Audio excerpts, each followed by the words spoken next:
Hi everyone, Darren Hunter here. Before we get into our podcast, just want to do a quick shout out for Inspection Manager. What an amazing inspection app platform that they have. And they're really excited at the moment with their tenant assisted routine inspections, where your tenants, in the convenience of their own time frame and in the convenience of their rental property, they can be getting you through the app inspections, their own inspection or their own photos that they've done. Now, this is going to help you, particularly if you're in lockdown. But what we've also found as businesses have come out of lockdown, they've found that perhaps they can do maybe one or even two of these inspections a year, aside from scheduling their normal routine inspections.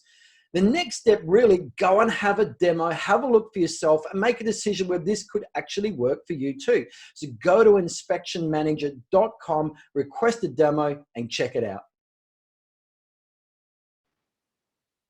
Hi everyone, Darren Hunter here from the PM Power Podcast Show. And today our guest presenter, guest panelist, whatever you want to call him, of course, is Jason Wright, who is the Principal Director with Essential Property Management based in Adelaide of South Australia. Welcome, Jason.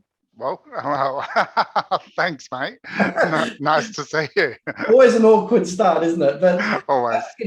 Jason, some months ago, and you are, a really good friend of mine, and you were helping me out with some stuff, and we got talking about rent increases, and I was really impressed with your language and attitude of vigilance around making sure that every property on your portfolio, on your rent roll, is maximised to rent. So let's just start with this. And I think, creating a good background here across Australia, across New Zealand, and also across the United States, rents are on the increase because demand is outstripping supply. Of course, if demand wasn't outstripping supply, then rents are coming down, but there seems to be a pattern everywhere.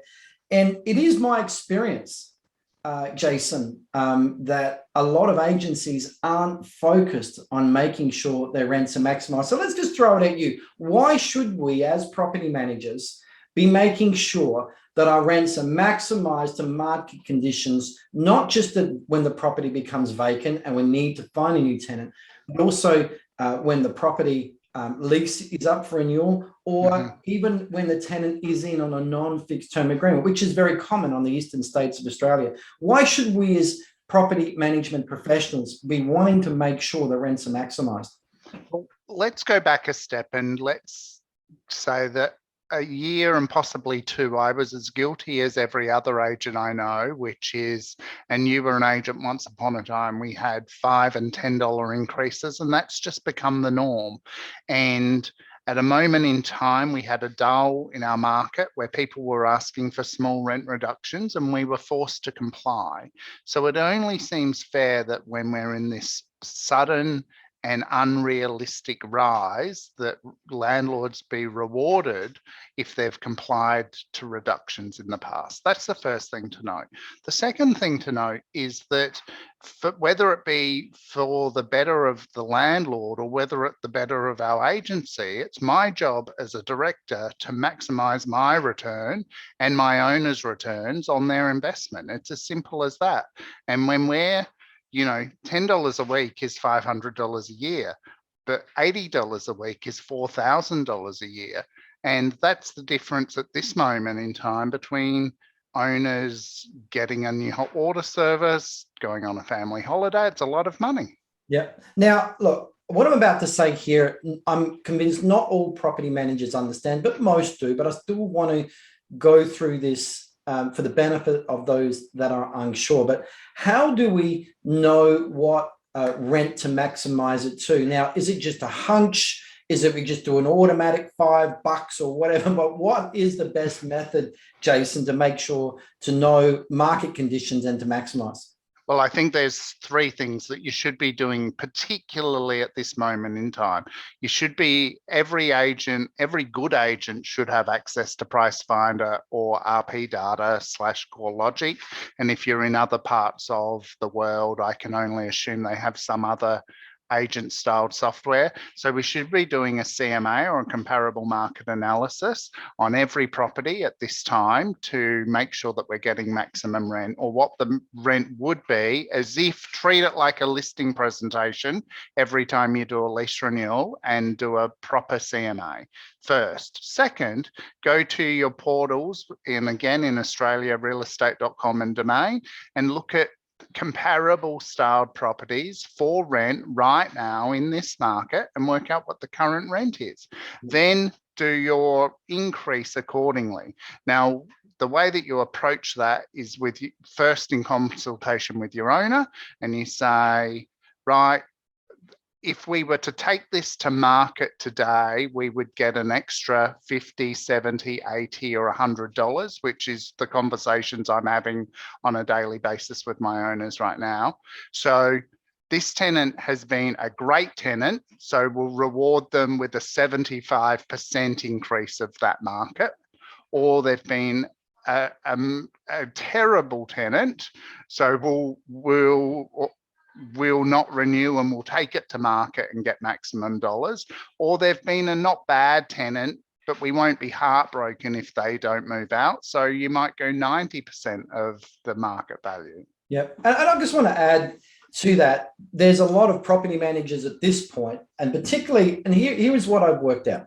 If a property manager is doing everyday property management, dealing with repairs and maintenance, letting of properties, whatever, their mind is not thinking about what market rents are doing across the board like a BDM would be. They're just not focused on it. So I guess because they're working in the back end management, they're not thinking about that. The property comes up for lease renewal. They've got a stable tenant, stable tenancy, everything's good. In their mind, why would they want to rock the boat? They're concerned about, if they do put it up to market rent, that the tenant will leave. What do you say to property managers like that are, I just want to remain really on the ultra conservative side when it comes to rent increases? Well, again, I think there are two things at this moment in time. For the first time in I worked out this week, 10-year career, we are at the forefront, or we are on the front foot of having access to 10 out of 10 tenants. For the first time in my career, you don't have to pick B-class tenants anymore, because shortage is that low that every tenant is a 10 out of 10. So if they move out, they move out. I've got a 10 out of 10 tenant who will take their spot, and I'll get a 2.2 week let fee. So I'm not heartbroken if they move out, if I'm perfectly honest with you.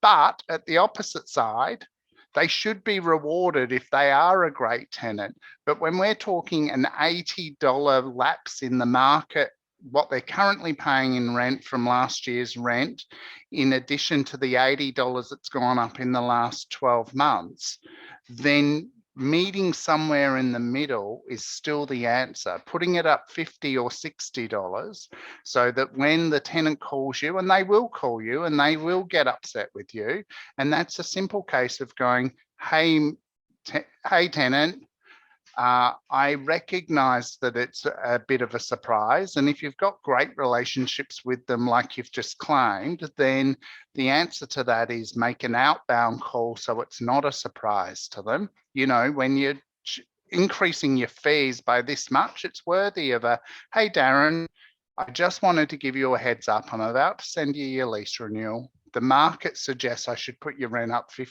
$80 a week, but you're an amazing tenant, so I'm going to put it up $50 a week. And you'll get upset with me, but you appreciate the heads up. Then I encourage you to go and do your own research, and which they do. And then they come back and realize that I've actually done them a favor, and they sign it. It's not hard. Now, for me, as a property investor, the times that I've simply spent 5 minutes in Australia, the number one major property marketing portal, in 5 minutes, I can see exactly what the next rent should be, depending on what else that's similar in the area and what's going. But also the lack of availability of properties tells me a lot as well. And, many times, I've got it. I've suggested it. Sometimes it's been a bit steep, and we've just got it. It's never, ever been an issue. But what I have seen is a lot of property managers out there are too scared to increase the rent, even though they know what rents they could be getting, because they feel that they would lose a good tenant. Now, I think, from this point, I remember I had this letter, Jason, some years ago, and it's still available to our IGT exclusive members in our serial late rent offender letters.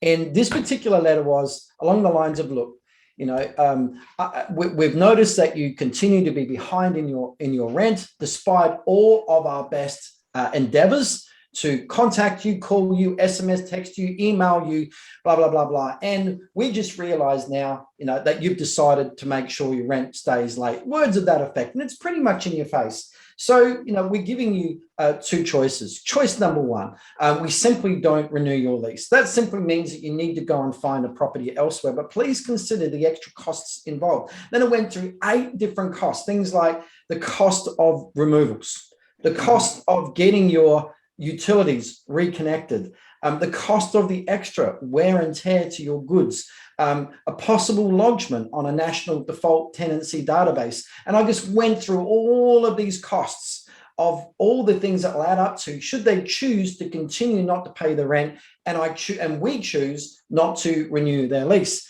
And then I go, or you can just simply, here's your second choice. Your next choice is simply pay your rent on time. And so in light of that, in fact, it's the least expensive of the two options there. But I guess with property managers, they're scared of seeing a good tenant go. That is what the tenant is facing should they leave, is all of those removal costs or moving costs that are associated with all the inconvenience as well. And here is the deal, Jason. On top of paying all of those costs to move, which are substantial, they still have to then go and pay market rent. Correct. It would pay that they may as well just be paying market rent where they are and save on all that other stuff. Correct. And again, I reiterate that define a good tenant and reward them for it. But when we're talking in this moment in time, so my company policy right now is that minimum rent increases, no ifs or buts, regardless of market rate, is $20. The minimum in my office right now is $20. If anyone puts a rent up less than $20 without my written consent, it's a written warning. Wow. And that's about managers and directors taking ownership. And before this podcast started, I suggested to you, Darren, to grab a calculator. Let's say that the average increase. Let's do it. I've got a calculator here in my hand. So let's just do some numbers. Far away, what numbers do you want me to do? So let's assume that your market rent is $400 per week. Yep. And let's say that's about for our Americans. Just we do work on weekly currency here in Australia. I know Americans work on monthly. I'll just give that figure to our American friends at $1,733. Yep, so far away. So it's $400 a week. $400 a week. Yep. And let's assume your average management fee is, they haven't had your training. Let's assume it's only 7%. Okay. And of course, each city is different. In Sydney, they might be at 5%, all of that. So people, it's just numbers, just understand this is how we are working it out. So we times that by, I've just put in there times by 0.07. Yep. And that gives me a figure of $28. Terrific. Times 52 weeks in the year. Times by 52, yep. And that's $1,456. Yep. And then times that by the number of properties inside your portfolio. So let's assume it's 300. Times by 300. Yep. Yep, that's $436,800. So I think we've done some wrong numbers. Let's just go back a bit. So let's just go, let's just say what the difference was. So let's just say it's, what is it? What are we under? Oh, no. So 400, that's the step we missed. I apologize. Yeah, so let's assume the average rent is 400. Therefore, the rent's gone up by 10%. So we're talking $40. Now okay. So let's do this again. So let's just go $40 times by 0.07. All right, times by 52 weeks in a year. All right, and then so that's $145.60. So in fact, what we're saying here is we're missing out on $145 a year in management fees. We times that by 300. If we've done that across all properties, that's $43,680. And people listening to this, that's a lot of money, but also the actual hit to the business value as well, because as we know, the rent roll is valued on the base management fee income times by a multiplier, whatever that multiplier is. And as you can see, that's a big hit to the value as well that we could be getting. We could be missing out on $100,000 in business value, $50,000 or whatever. So it's very, very worthwhile to do. And this is what I found, Jason, when I was doing business consultancy and doing business health checks. I would ask the question, are rents maximised when a tenant moves out and you need to re-rent the property at vacancy? And I found most property managers don't have a problem with that. They've got no problem in taking it from, an extra $40 or $20 or whatever market conditions allow for to maximise the rent. But when I said to them, okay, what about at lease renewals, going from a fixed term to a fixed term or a fixed term to a non-fixed term? What about that? And then we worked out that they weren't to market conditions. And then I asked, what about the tenants that are on a continuous non-fixed term lease? And they admitted there was no processes in place at all to review those. That's crazy. I have a policy in my office that we simply do not do non-fixed term leases. It's a not negotiable. Non-fixed term or periodic is what it's called in South Australia. I do want to add in Victoria, New South Wales, and I believe now or soon in New Zealand, places like that where we cannot force any longer a fixed term lease renewal, we actually do have to allow a non-fixed, but that's cool. But really? What I'm saying is I would send them a get out letter. Well, Jason, all I'm going to say, mate, the next Labor government that comes in South Australia, I promise you that one's going to be on the table. And also enforcing that an owner cannot say no unreasonably to a pet is coming. It's coming. So this is I'm what aware. Labor governments are rolling out around the country. I don't not support the pet, to be perfectly honest. I've always used the pets negotiable script as part of my selling, because my job is to bring every application to the table, and sometimes they have pets and sometimes they don't. And I always use the gay couple with a Pomeranian as the analogy. Why would you not pick a gay couple with a Pomeranian? But unless you put pets negotiable, that gay couple's not applying. So no, fair enough. And I think we all agree that attitudes have really changed.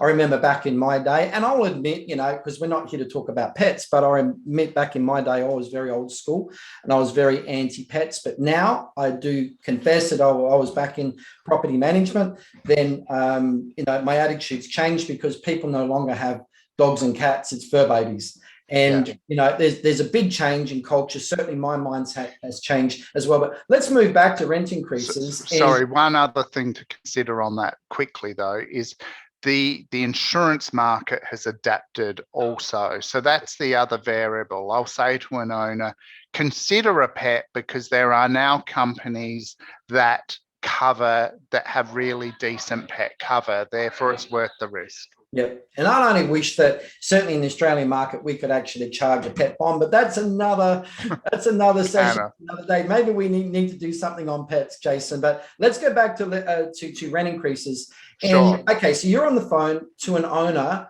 saying rents have gone up. We recommend you can put them up by $50 a week if that's what you feel is necessary. And the owner says, well, they seem like a great tenant, don't put up the rent. What's your response to that, given that you are not entitled to a management fee increase? Okay, well, certainly I don't raise the fee issue with the owner. What I'm saying to the owner is, and we're using a two-pronged effect there, one being that we don't know how long this demand in the market is going to go for. And we remind them that 3 years ago or 4 years ago, when there was a lull in the market, we accommodated the rent reduction request at that time. We met the conditions of the market there, so it's only fair and reasonable we meet the conditions of the market now. The other thing that the owner is doing is an injustice to their tenant if it goes up $80 this year and it goes up another $40, $50, $60 next year. That will actually mean the owner's property is under rented by $150, and trying to claw that back next year will be far harder than clawing some of it back now. Yeah. So, and that's how we're doing the script with the owner. We're just saying, we don't know what the future holds, but if we don't at least put it up something now, if it goes up again next year, the gap is going to be so huge, we'll never recover. Yep. Yep. No, that's good. That's really good. I think that it would be an injustice on the tenant. Yes. By not doing it now and leaving more pain till later on. I thought that was a really good way of. That's right. And that's the way you sell it to an owner. We're actually doing them a favor by putting their rent up now. Yep. Yep. Absolutely. All righty. So I've run out of things to say. Well, there's a first. Is there anything else you want to add to that, Jason?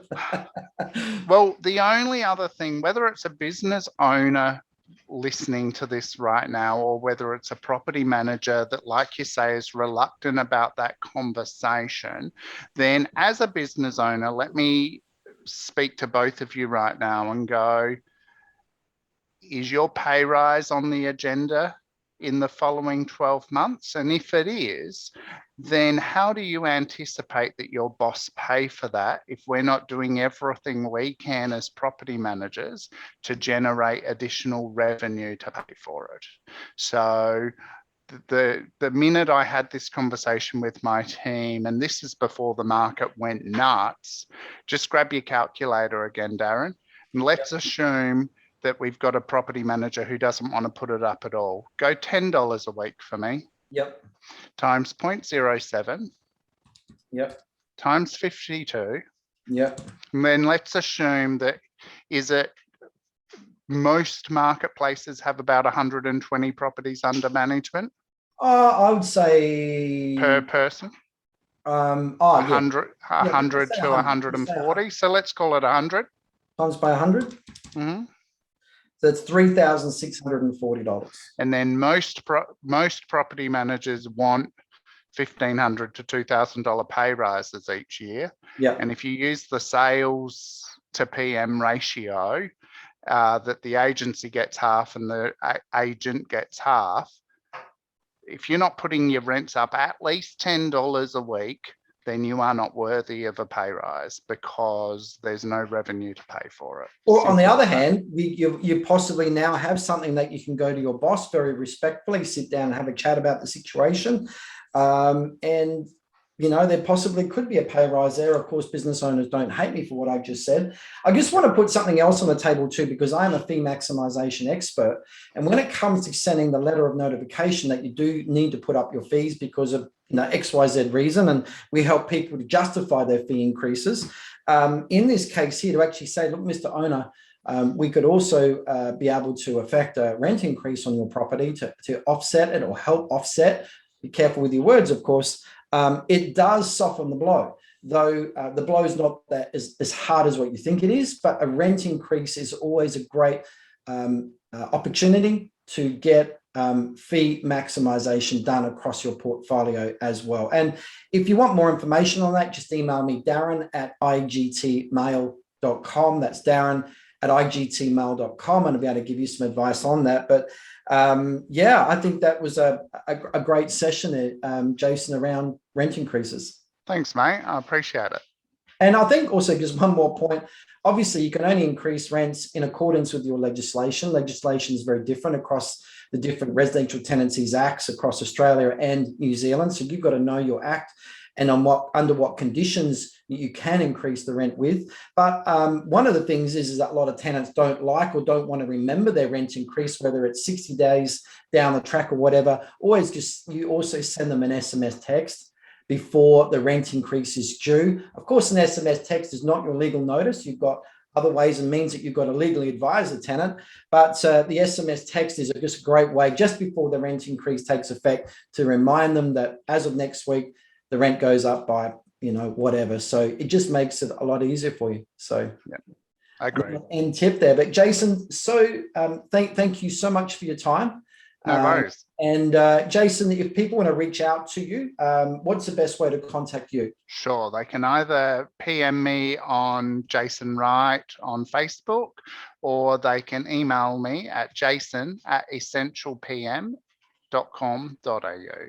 Cool. And of course, you'll find Jason is a valued member in our IGT Inner Circle Facebook group. So go to IGT Inner Circle Facebook group, answer the 3 questions if you're not in the group, and you'll also find Jason in that group too. But Jason, thank you so much for your time and your help on this podcast. You're so welcome, mate. Thank you.